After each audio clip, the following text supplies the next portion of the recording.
El turno que nadie toma. Relatos desde el umbral. Entré a trabajar al hospital un lunes. El aire se sentía pesado, cargado de ese olor a antiséptico y vejez que se te pega a la garganta y no se va. Nadie me habló del viernes 13. Nadie mencionó que en ese lugar el calendario no funcionaba igual que afuera. El edificio era una mole de concreto antiguo, de esos que parecen haber sido construidos para contener algo, no para curar a los vivos. Pasillos que se perdían en una perspectiva infinita, baldosas gastadas por pasos que ya no existían, y luces que zumbaban incluso cuando estaban apagadas. Un zumbido eléctrico, constante, como una advertencia que nunca terminaba de formularse. Durante la inducción me explicaron lo básico: protocolos de emergencia, códigos de colores, horarios rotativos. Todo era rutinario, gris, normal, excepto por un detalle que se me clavó en la nuca como una aguja fría. En la pizarra de asignaciones, entre los nombres de médicos veteranos y enfermeras agotadas, había un espacio vacío. No era un error. No tenía nombre, ni código de empleado, ni horario de salida. Solo decía, en letras perfectamente trazadas, turno 3B. Pregunté quién lo tomaba. La supervisora, una mujer cuya piel parecía pergamino, miró la pizarra con una expresión extraña. No era confusión, era vacío, como si no estuviera viendo lo mismo que yo, o como si viera algo que yo todavía no podía entender. Sin mirarme a los ojos, dijo que ese turno siempre se llenaba solo, que no me preocupara por él. Mi primer viernes 13 me tocó turno nocturno. De noche el hospital cambia, los ruidos se vuelven susurros y las sombras parecen despegarse de las paredes. A las 3:13 exactas, el panel de control de la estación de enfermería emitió un pitido seco. Una luz se encendió en el indicador del tercer piso. Sala 313. Sentí como el pulso se me aceleraba. Nadie había pasado por ahí en horas. Lo sabía, porque ese piso estaba oficialmente clausurado desde hacía décadas. No subían suministros, no circulaban camillas. El tercer piso era un cementerio de muebles médicos y polvo acumulado. Bajé al primer piso y pregunté por él al personal más antiguo. Los médicos evitaban mi mirada. Las enfermeras se persignaban o inventaban excusas para alejarse. Solo un camillero, un hombre que parecía haber envejecido junto con el hospital, se inclinó hacia mí y me susurró: «Siempre hay alguien que lo cuida esa noche. Siempre hay un turno para vigilar al vigilante. Y al amanecer, la cama aparece vacía». Pero ese año, algo no encajaba. Las radios crepitaban con una estática más agresiva de lo normal. A las 3:13 exactas, regresé al tercer piso. La puerta de la sala 313 se abrió sola. Entré. La cama estaba perfectamente hecha. Las sábanas tirantes, blancas, sin una sola reguga. No había nadie. El paciente no estaba. El monitor seguía encendido. Mostraba una línea completamente plana, acompañada de un pitido agudo que perforaba los oídos. La luz de la habitación seguía encendida, iluminando el centro del cuarto como si aún esperara algo. Sobre el escritorio de metal oxidado, encontré algo nuevo. Una credencial plastificada, brillante, que emitía su propia luz opaca. Me acerqué. Ahí estaba mi nombre, mi foto, pero en la imagen mis ojos estaban hundidos, vacíos, como si llevaran años esperando. Debajo, en letras negras y definitivas, decía: turno 3B. No había paciente que cuidar. No había anciano que vigilar. Entendí, mientras las piernas me fallaban y el peso del lugar se me venía encima, que el turno nunca fue para cuidar al paciente. El turno era para ocupar su lugar. Y el próximo viernes 13, alguien más subiría al tercer piso para comprobar si yo todavía seguía respirando. Si quieres seguir cruzando este límite conmigo, deja tu like y suscríbete al canal. No todos los relatos se cuentan dos veces. El objeto perdido. Relatos desde el umbral. Trabajo en la oficina de objetos perdidos del metro desde hace 6 años. 6 años viviendo bajo tierra, rodeada del polvo de lo que la gente deja atrás y del olor metálico que se queda pegado en la ropa. Al principio era un trabajo tranquilo. Estanterías llenas de paraguas rotos, libros a medio leer, guantes sin pareja, pequeñas ausencias sin historia. Los viernes suelen ser caóticos, la gente tiene prisa por escapar de la semana y su descuido termina siendo mi inventario. Pero los viernes 13, esos días son distintos. La atmósfera en el subsuelo cambia, el aire se vuelve más denso, casi eléctrico, y el ruido lejano de los trenes se mezcla con susurros que no deberían existir. No vienen de ningún andén, no salen de ninguna boca. Ese día llegan cosas que no encajan en la lógica de los vivos. No son simples olvidos, son paradojas. He recibido llaves que nadie reclama porque las puertas que abren aún no se han construido. Mochilas con boletos fechados para el día siguiente, con destinos que no figuran en ningún mapa. Billeteras con documentos recién emitidos, con rostros que parecen llevar siglos muertos.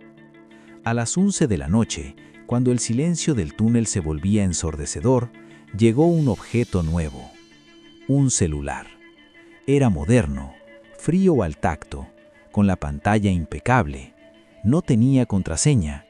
Al encenderlo, la luz blanca iluminó mi rostro cansado en la penumbra de la oficina. Abrí la galería de fotos esperando encontrar el rostro del dueño. Lo que vi me detuvo el corazón. Había fotos mías, cientos. Yo durmiendo en mi habitación, tomada desde el rincón más oscuro del techo. Yo sentada en mi puesto de trabajo. En ese mismo momento, la imagen estaba tomada desde atrás, desde el pasillo que a esa hora debería estar cerrado con llave. No recordaba haber visto a nadie. No recordaba ese ángulo. Las fotos tenían una nitidez imposible, como si el lente hubiera atravesado mi propia nuca. Con las manos temblando, revisé el registro de ingresos. El sistema es automático. Cada objeto queda grabado con hora exacta. El celular había sido entregado a las 22:47. Sentí un escalofrío recorrerme la espalda como una descarga. A esa hora yo estaba sola, completamente sola. Nadie se había acercado a la ventanilla. Nadie había tocado el timbre.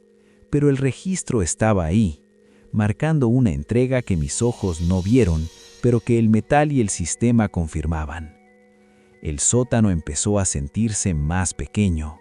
Las paredes, cargadas de objetos olvidados, parecían cerrarse lentamente sobre mí. Casi al final del turno, cuando faltaban minutos para la medianoche, encontré algo que no estaba ahí antes. Un sobre de papel manila, sin rotular, húmedo, como si estuviera bajo tierra o bajo el agua. Dentro había un carnet de identidad. Mi carnet. La foto era la misma que llevaba en la billetera, pero el plástico se sentía distinto, más pesado. Bajé la vista hacia los datos personales. Donde debería estar la fecha de vencimiento, había una línea nueva. Fecha de defunción. Viernes 13. Hoy. El reloj del muro marcó las 12. El turno había terminado, pero yo sentía que algo acababa de comenzar.